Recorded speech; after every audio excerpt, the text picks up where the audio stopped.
understand that. Chapter 22, Life is Love and Love is Life.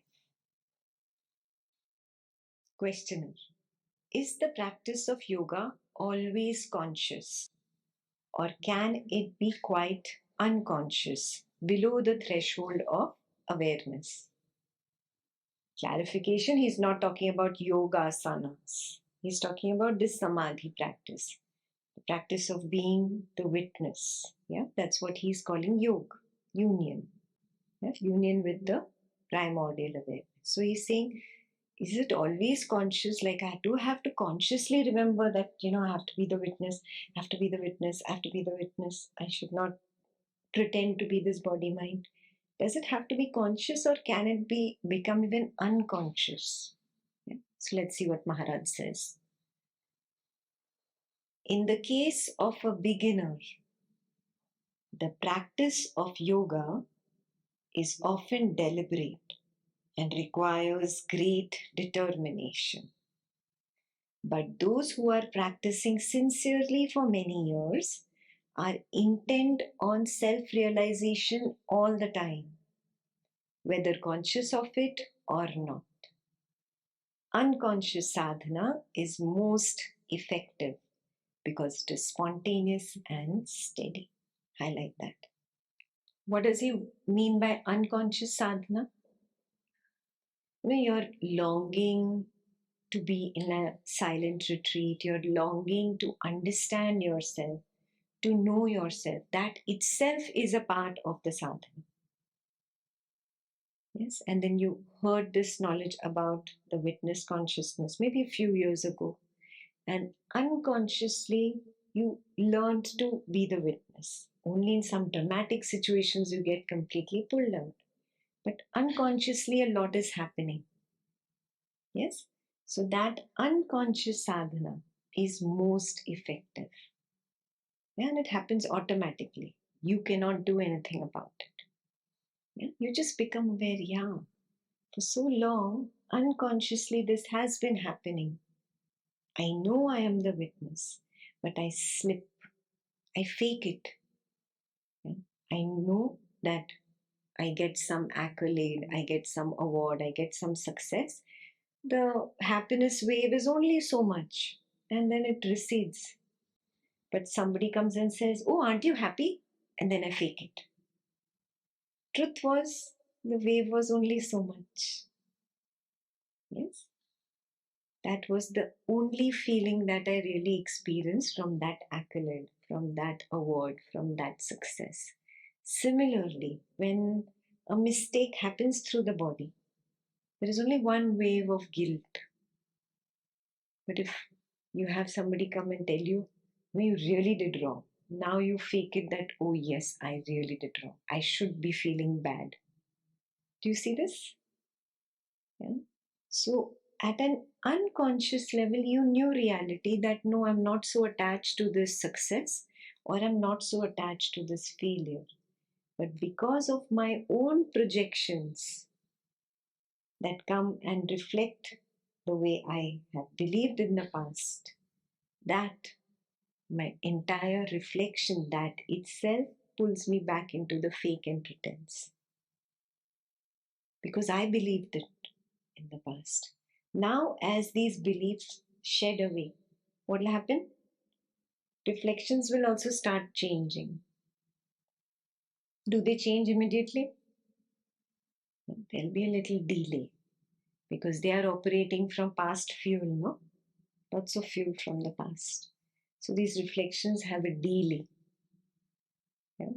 I have lifted the hand up like that. That reflection will also have to lift the hand up like that.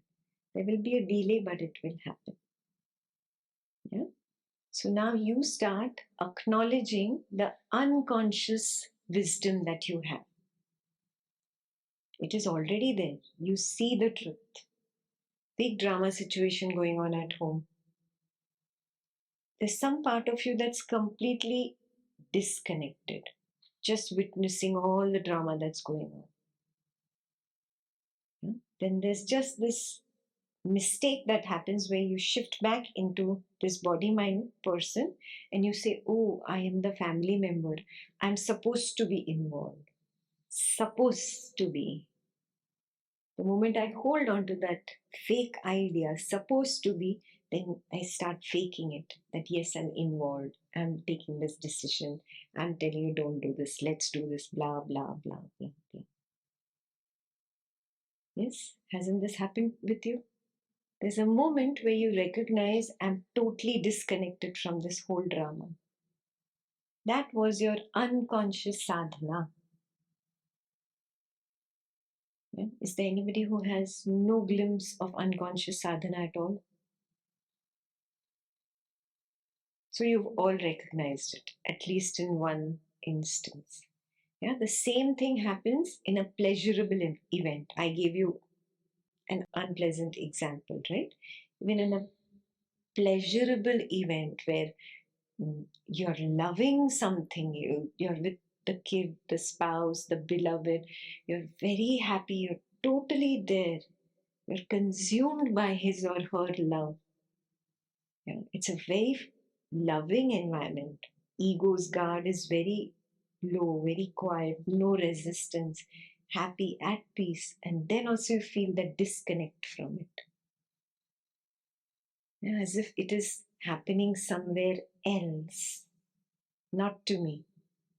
Then again, you come back to, oh, I am the family member. I'm supposed to feel this love. I'm supposed to experience this passion. I'm supposed to acknowledge this touch, this beloved. Then the pretense begins. Are you becoming aware what he means by unconscious sadhana? This is totally at another level. So he says unconscious sadhana is most effective because it is spontaneous and steady. Questioner: what is the position of the man who was a sincere student of yoga for some time and then got discouraged and abandoned all efforts? Maharaj says, what a man appears to do or not to do is often deceptive. His apparent lethargy may be just a gathering of strength. The causes of our behavior are very subtle. One must not be quick to condemn, not even to praise.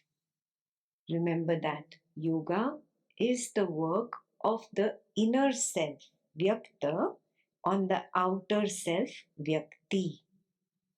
All that the outer does is merely in response to the inner.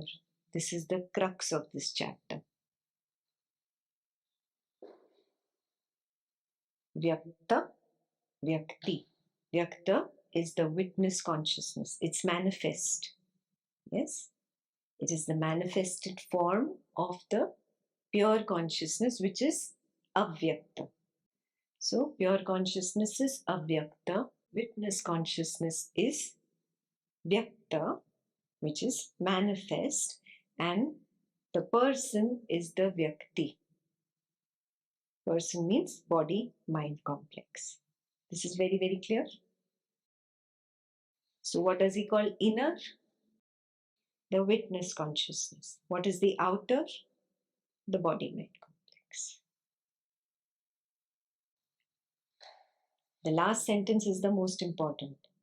All that the outer does is merely in response to the inner.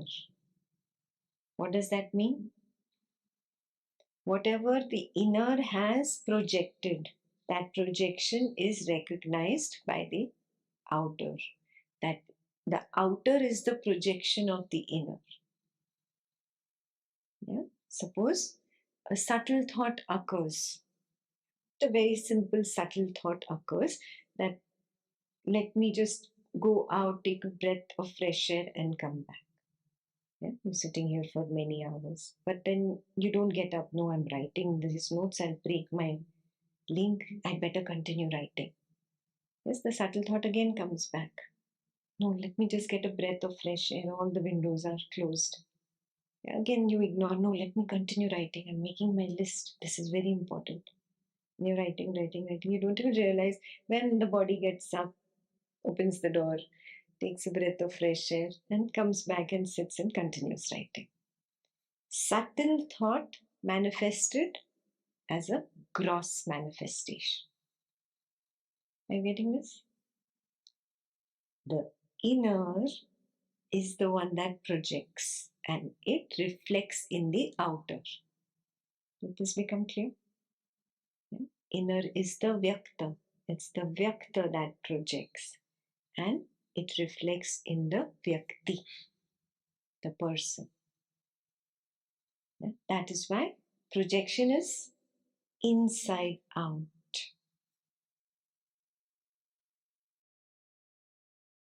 So he says, all that the outer does is merely in response to the inner.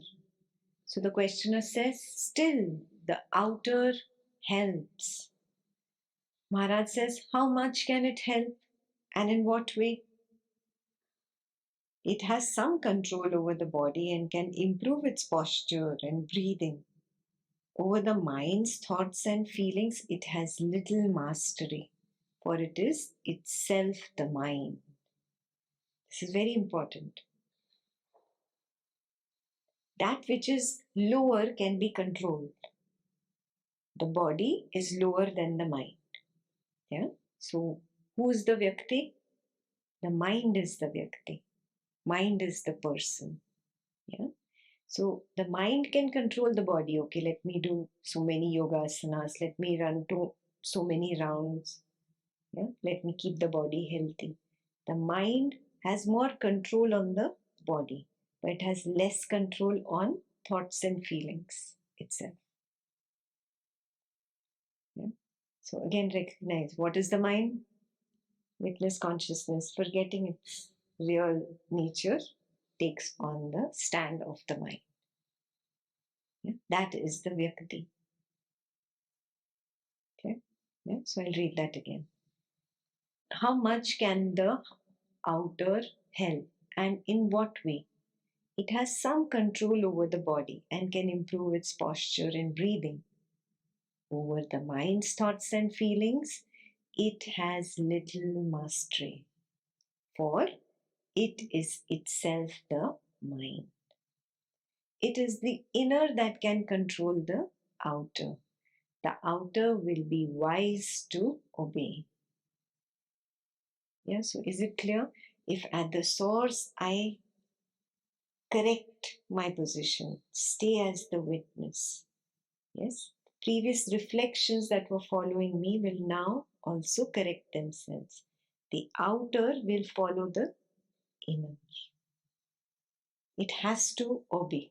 There will be a delay because of some past fuel, the past patterns that you have forced this outer reflection to follow.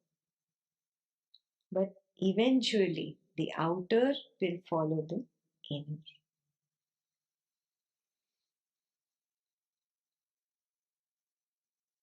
So the questioner says, if it is the inner that is ultimately responsible for man's spiritual development, why is the outer so much exhorted and encouraged? Maharaj, the outer can help by keeping quiet and free from desire and fear. You would have noticed that all advice to the outer is in the form of negations. Don't, stop, refrain, forego, give up, sacrifice, surrender, see the false as false. Even the little description of reality that is given is through denials. Not this, niti, niti. All positives belong to the inner self, as all absolutes belong to the reality. This is very clear. Yeah. Look at the instructions that are given to the person. Don't jump in, don't indulge. Yeah. This is vasana, this is desire. If you get into this, then you're getting into drama. Don't do this. What do you say for the witness? Just stay. Just abide as yourself. Be the pure consciousness. Be the pure Swarupa that you are. Yeah. So the positive affirmations are for the absolute. Yes. All the negative ways of explanations are for the Vyakti, the body mind person.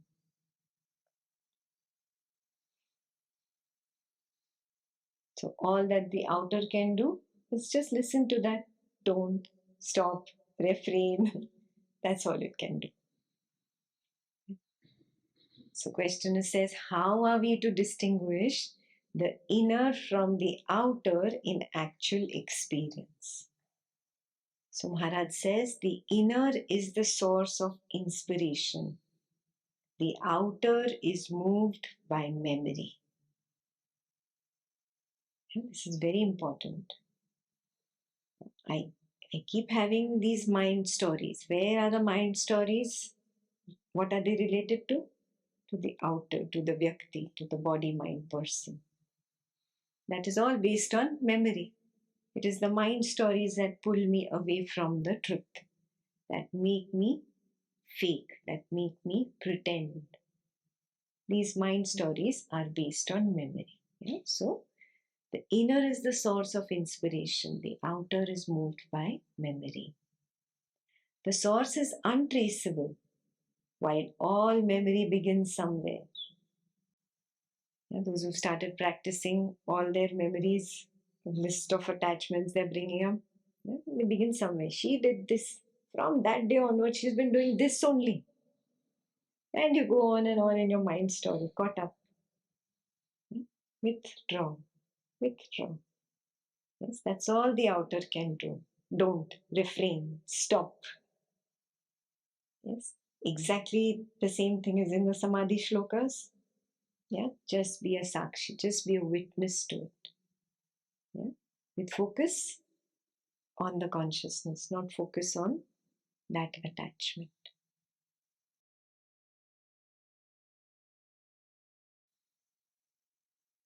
Thus, the outer is always determined, while the inner cannot be held in words. Yeah, why is the outer determined? No, I'm telling you, she's like this only. I'm telling you, this story is like this only. Yeah, so determined. The inner can't find the unknown only. Yeah. The mistake of students consists in their imagining the inner to be something to get hold of and forgetting that all perceivables are transient and therefore unreal. Only that which makes perception possible, call it life or Brahman or what you like, is real. Yeah, so he's telling you directly what is the mistake that you can fall into. So highlight that. The mistake that I can fall into is imagining that I can see Brahman or make pure consciousness an object of seeing, object of hearing, object of knowing. Yeah, this is the mistake that students do. Can you know pure consciousness? No. In the previous chapter, Maharaj says, to know the source, you be the source. That is the only way. There is no knowing of it. It cannot be an object. Yeah? Because it is the subject. Yeah? So the mistake of students consists in their imagining the inner to be something to get hold of. Means to see, hear, taste, touch, perceive, know, understand, comprehend. You cannot. Don't even try. Yeah? Why? Because you're making a mistake that you're forgetting that all perceivables are transient. If you perceive it, it's temporary, it's transient, it cannot be that. What does this tell you about the sense of I am? It is transient, it is temporary. Yeah? It collapses. I see the collapse. I see the arising. Yeah? I am beyond. I have to just become very clear in my seeing of this and make that impression very strong.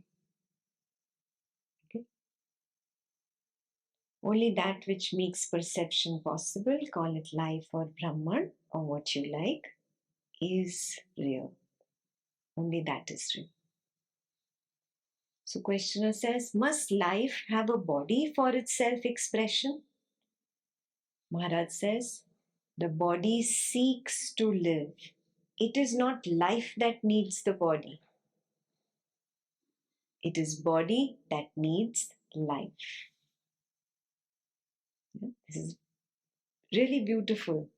He's saying that did pure consciousness have to take a body or project a body to express itself? So he's saying the body seeks to live. It is not life that needs the body. It is the body that needs life. So he's trying to understand then why. Why did it project the body? Yeah, this question comes to you also, no? Why this whole projection? So he's saying, does life do it deliberately? Does Brahman do it deliberately? Does pure consciousness do it deliberately? So Maharaj asks a question in return of question. Does love act deliberately? Yes and no. Life is love and love is life. What keeps the body together but love? What is desire but love of the self? What is fear but the urge to protect? And what is knowledge but the love of truth? The means and forms may be wrong, but the motive behind is always love. Love of the me and mine. The me and the mine may be small or may explode and embrace the universe, but love remains. Yeah, so what is the answer? Why this whole projection? Love. That's it. There is no other answer to it. It's just love. Yeah. Whatever fear arises, whatever desire arises, all of that is love. Fear is love in order to protect. Yes, desire is love in order to receive. Yeah, there is just love. Life is love. Love is life. Yeah? So stop questioning the projection and seeing why this projection is there. You question the projection only when you are unhappy with it. Can the witness be unhappy? No. That means the stand is wrong. It's the person that is questioning it. Wrong stand. Again, take the correct stand. From there, is there a question of it? Why projection? What's the point? What is this? Yeah.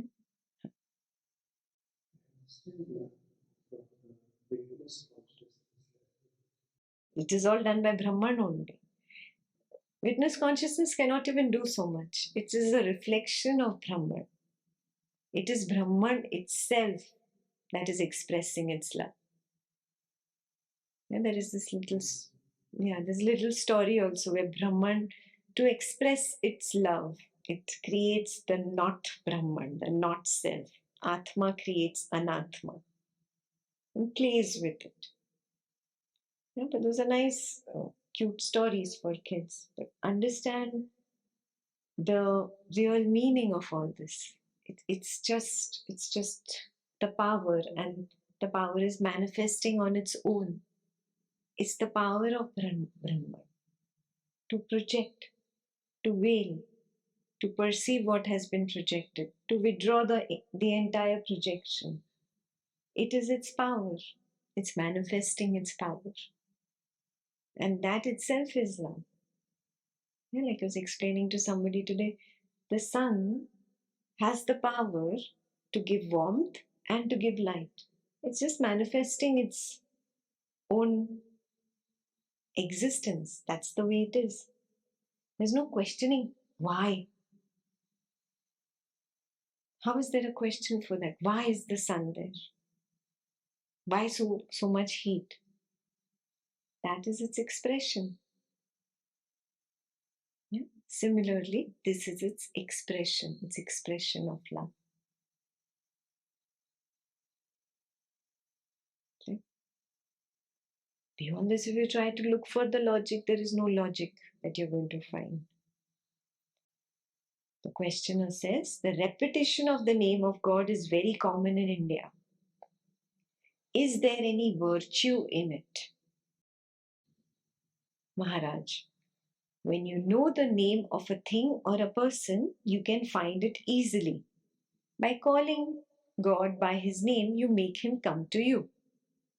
Yeah, he's talking to somebody at that IQ level, okay? Remember. So questioner says, in what shape does he come? Maharaj says, according to your expectations.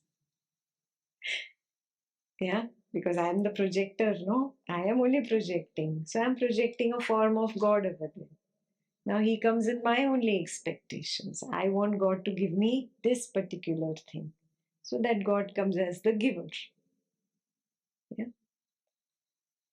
So Maharaj says, if you happen to be unlucky and some saintly soul gives you a mantra, huh? Unlucky, please be aware of the word. If you happen to be unlucky and some saintly soul gives you a mantra for good luck and you repeat it with faith and devotion, your bad luck is bound to turn. Steady faith is stronger than destiny. Destiny is the result of causes mostly accidental and is therefore loosely woven. Confidence and good hope will overcome it easily. So he's saying basically, whatever you believe, that is what will project. That is the short answer of this. You have projected a God, that God will give you what you want. You have projected an Advaita retreat, Ekta is telling you exactly what you want her to tell you. Are you seeing this? Have you recognized this? Whatever you project, your projection gives to you whatever you expect of that projection. Yeah? So, similarly, your faith in whatever comes from that projection now becomes stronger than all your previous seeds that you had thrown, which you call destiny. Yeah? And those reflections weaken, and this is the new action in front of the mirror. So that reflection has to now follow this new action. That is why he says, steady faith is stronger than destiny.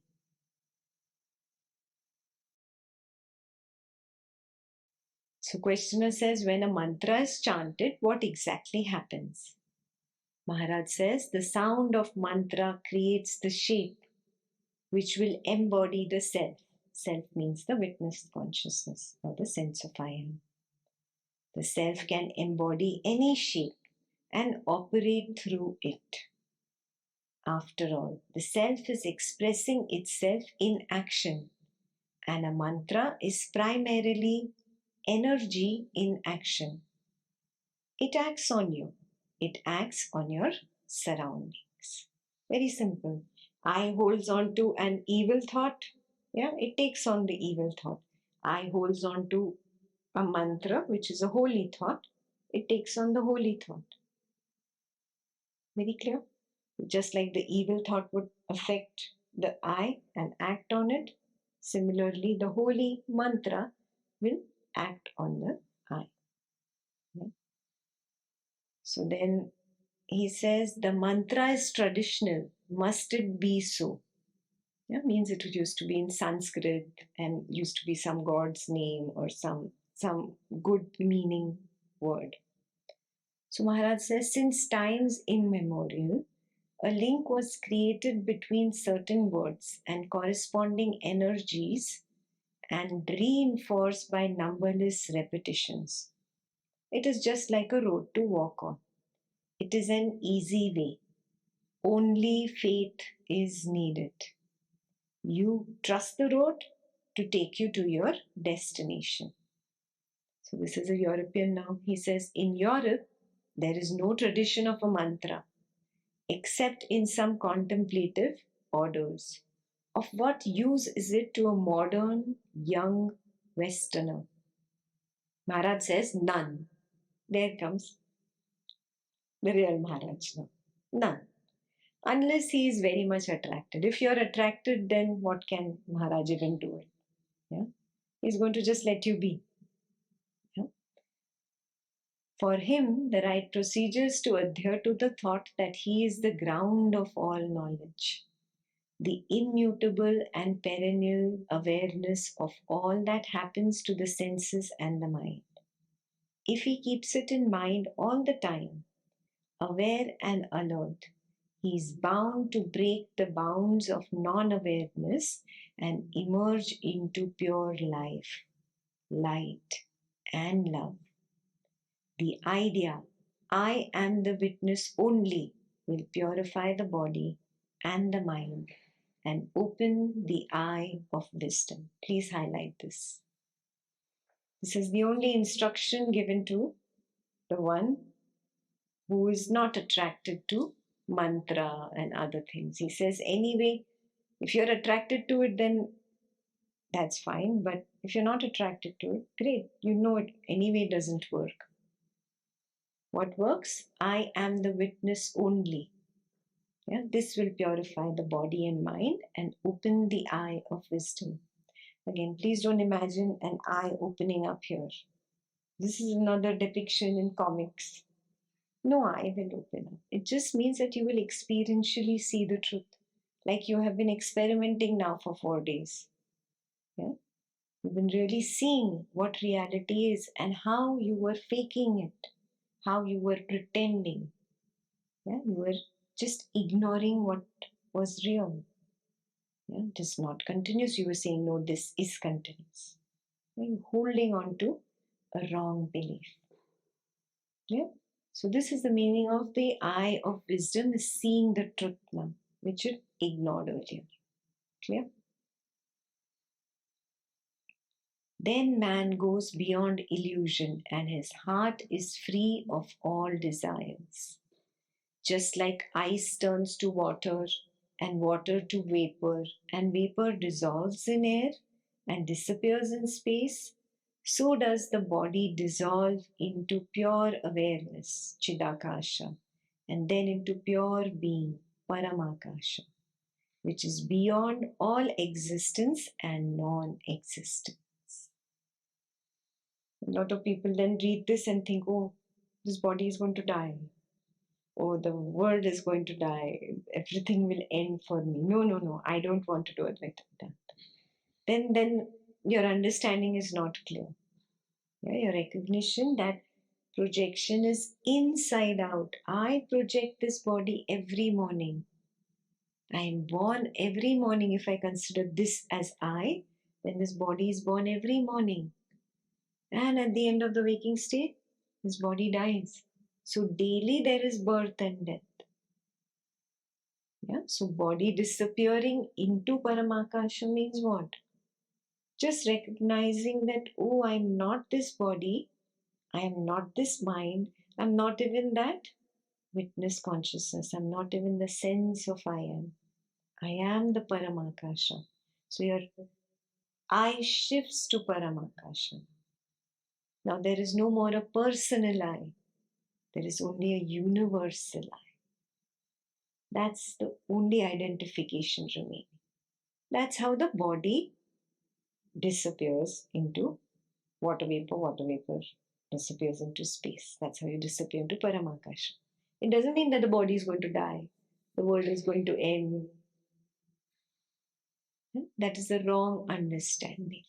It's just the shift of I. The I that was attached to the body mind is no more attached to the body mind. It shifts to Paramakasha, to pure consciousness or primordial awareness. This is very, very clear, right?